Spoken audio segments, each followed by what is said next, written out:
game, 'cause see the boxing voice. Welcome back, gang, for the first time and hopefully many more to come.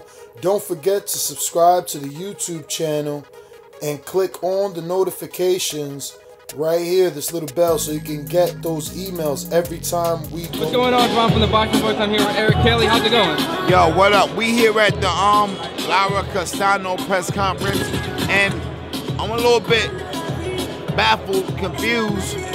Luis Ortiz is co-main event, right? Luis Ortiz, former heavyweight champion, you know, great performances, done performed here at the Barclays.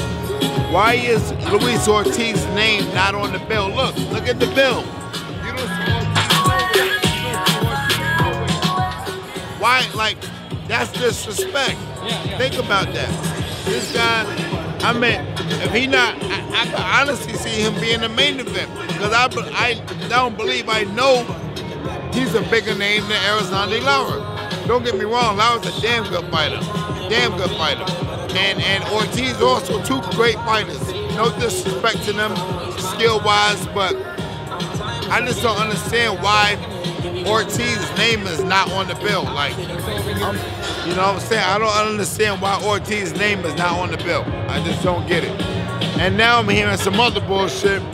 You need everybody know that I'm not a Canelo Alvarez fan at all, right? All Canelo fights got a twist to him. You understand what I'm saying?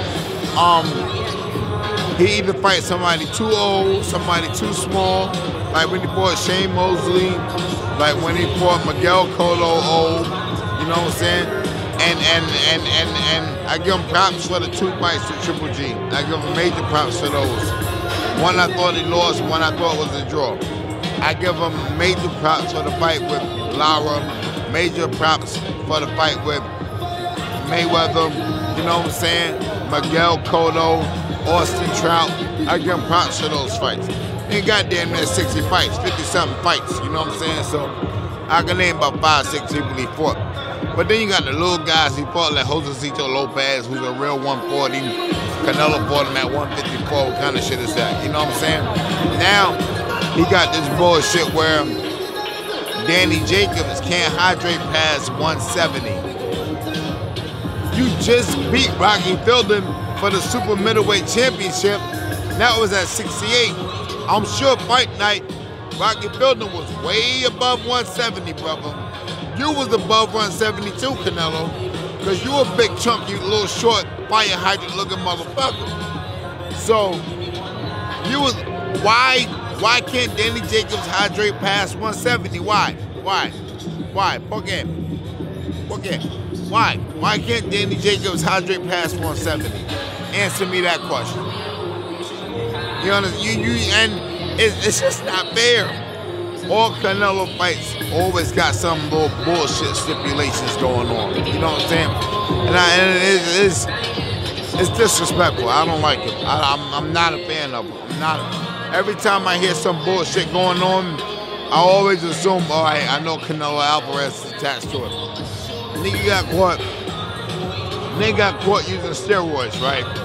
Failed 2 tests in 1 week. In 1 week, he failed 2 tests. Any other fighter you know failed 2 tests in 1 week, they're gonna be banned from fucking boxing. He failed 2 tests in 1 week, the fight get postponed for a few months to give him more time to prepare. What kind of dumb shit is that? I'm not a fan of it. I'm not a fan. Now, Oscar De La Hoya is one of my favorite fighters of all time, believe it or not. Oscar De La Hoya is honestly in my personal top 5 of all time. I love Oscar De La Hoya as a fighter. But I don't know, man. Like, you know what? It's a greed thing, you know what I'm saying? And people let money overtake morals and get in the way between right and wrong. And that's disrespectful. I'm not a fan of it. You understand what I'm saying? What do you see Danny Jacobs needs to do in the Canelo fight? You know, people criticize judging in many Canelo fights. Does a knockout need to be required to beat Canelo Alvarez? I mean, it'd be good. You might have to knock him out to get a draw. But let me tell you something. I know how Danny could beat Canelo. Canelo he's good up top. His upper body movement. Waist down, His legs, he's standing in mud. He's slow with his feet. He's not that good at cutting the ring off. He follows a lot. But up here, slipping, bobbing, weaving, rolling, countering, hooking, he can do all that very, very good, right? But Canelo Alvarez can't catch you if you got feet. He's real slow and real bad on his feet. If Danny Jacobs was slick and sly in that ring, kind of like what Floyd did, take a look at Floyd's book at How to Beat Canelo. Take a look at that. Danny Jacobs get in there and be slick and sly and outbox him behind his jab and put combinations together and stick a move. Canelo won't be able to touch him. Don't stand inside with him. Don't stand mid-range with him. Because that's what he wants you to do. He wants you to do that so he can do all this shit and counter and do all that shit. But if you bop, get over here, bop, get over there, and move around and give him angles, he's going to whoop his ass. That's a fact. Now, a lot of people had, when we were at the Laura event, a lot of people had Laura beating Canelo Alvarez. Yeah, but Laura spent too much time on the ropes and mid-range. Laura's supposed to do what he did for the full fight. The full fight, stick and move, stick and move, stick and move, stick and move, the full fight. The full fight. Canelo's good with the upper body movement. Got nice speed, decent power, good power, right? Stick and move, get slick, get slide, get slippery with him, make him mess and make him pay, you'll school him. Boo Andrade to take Canelo to school. You couldn't melt Canelo and pour him in the ring with Boo Andrade, even if he was getting $100 million. So with that being said, the obvious fight to see, let's say, you know, they unify the middleweight division, the WBO's out there. Neither guy wants to fight. One says he's a brother, the other one maybe not interested in since it's not a notable name. What does Demetrius Andrade need to do to build his profile in the sense of getting those type of fights? Not saying he didn't deserve them, because he's obviously a champion anyway. Well, he deserved them. He just had a fight, you know, a month ago. Yeah, Matthew sport. He did his thing, you know what I'm saying? That was his first fight. That was his first fight because he fought then and he fought at the TD Garden, so he's been a little bit more active since he's been with Dazn, right? Yep. But what I think is this: keep putting these performances like he's doing and using his mouthpiece to sell. Because when you're a boxer, you're more than just a boxer. Athlete, professional athlete, you're also an entertainer. You gotta put asses in seats. You know what I'm saying? When you go to the fights, they sell popcorn, sodas, beers, pretzels, hot dogs. Same shit they sell at the concert. Same shit they sell at the circus. Because it's a fucking show. You gotta put on a show. You're a showman. You're a showman. Boxing is show business. It's show business. You're on fucking TV, it's show business, right? So Demetrius Andrade, amazing fighter. I like him. Good person.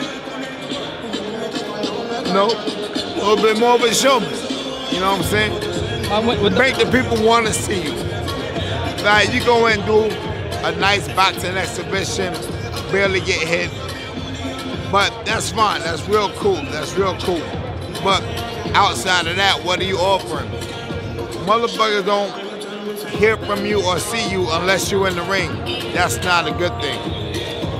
Now with that being said, you know, Demetrius Andrade has been very vocal about wanting to fight Triple G. There's rumors of Triple G maybe signing to Dazn. Is that the fight that he needs to get? I think Eddie Hearn can make it happen. Because now you got Canelo with Dazn, Triple G with Dazn, fucking Danny Jacobs with Dazn, Demetrius Andrade with Dazn. Everybody's shipping over to Dazn. And I'm not mad at that. They got the middleweight division on fire. So now you got these fucking lions in the middleweight division. You got Danny Jacobs, you got Canelo Alvarez, you got Triple G, you got Andrade. You got those four. Let's make a tournament, right? What would Jamal Charlo need to do to get part of that action, seeing that people say that he's in the other sandbox? They got to come up with a whole lot of money or sign to Dazn. They got to come up with a whole lot of money. Do a co-promotion fight, you know what I'm saying? Because there's going to be a lot of egos involved with Eddie Hearn, you know, and PBC, Al Heyman shit. There's going to be a lot of egos involved, you know what I'm saying? They're going to say, oh, well, my guy's this, well, my guy's that. Well, my guy's undefeated, well, my guy's that, you know what I'm saying? So I mean, everybody got some leverage, you know, because right now the Charlos got a little bit more leverage than Boo Boo Andrade, but the Charlos just had 2 bad outings. What, a couple months ago here? You understand what I'm saying? Because honestly, I thought Korbov won that fight, and I know that Jamal lost his fight. I know that he lost. You talking about Jamal? Yeah, Jamal. Yep. Jamal fought Korbov. Jamal, yeah. Okay. Jamal lost that fight because while he had better body language and shit like that, and he's known for getting good knockouts and an explosive fighter, that's facts. But he was getting touched. Charlo was getting touched. He was getting touched with some shit. And my man was putting combinations together. Harrison was putting combinations together. You know what I'm saying? Harrison was doing a lot behind that jab. Don't get me wrong. He wasn't explosive looking and, you know what I'm saying, had the body language of Jamal. He kept his form, nice, sharp, and straight. Coming straight down the middle of his combinations, jabs, right hands, and everything. And he was neat, and he was touching my guy, you know? So I gave Harrison a fight. Now, my last question, Tyson Fury going over to ESPN. What's your That's crazy. I forgot about that. So now Tyson Fury's with Top Rank, right? Yes. And we just had Wilder Fury a few months back. And now he's going to do an interim fight in between. So now he's going to do an interim fight in between, but Wilder Fury 2 on hold, because we was hoping to get that in 2019, right? At least by the end of this year, we was hoping to get that. Now that's not going to happen. So now, what you got, the 2 different promotional companies, you got Top Rank and you got BBC. They already been having, you know what I'm saying, throughout the years with Mayweather and Manny Pacquiao, you know what I'm saying? But like I said, if the price is right, anything can happen. You can make shit happen if the price is right, right? And I honestly know that Tyson Fury and Wilder 2 will foot the bill. Motherfucker said, well, yo, you gotta build a fight. How you gotta build a fight? The fighter's already built as much as he can get. You saw the first fight, motherfucker? You saw the first fight? What more of a building you need for a rematch? You saw the first fight, right? You gotta build the fight more. Bullshit. You're trying to build up excuses. You know what I'm saying? Build yourself a motherfucking brick house with no windows and doors and stay in that motherfucker. You understand? There's no way you gotta build Tyson Fury and Deontay Wilder 2. You don't gotta build them. What you gotta do is make it happen. So I appreciate you giving me the time, the awesome interview. On social media, where we can find you if we want more? At Eric Kelly Life on Instagram. Hashtag get your Eric Kelly on. At Eric Kelly on Twitter. Hashtag get your Eric Kelly on. Check out my gym at Southbox Gym. Thank you so much. If you enjoyed the video, feel free to hit the like, subscribe, and share. As always, if you want to support us to the next level, head over to the patreon.com/ThaBoxingVoice. We have tons of exclusive from Border Wars, from title, betting shows, the list goes on and on and on. But in addition to that, if you guys have questions for fighters, trainers, and promoters, this is where you can submit them. We will run out, get these questions answered, and put it back on the show just for you guys. Appreciate it. Peace.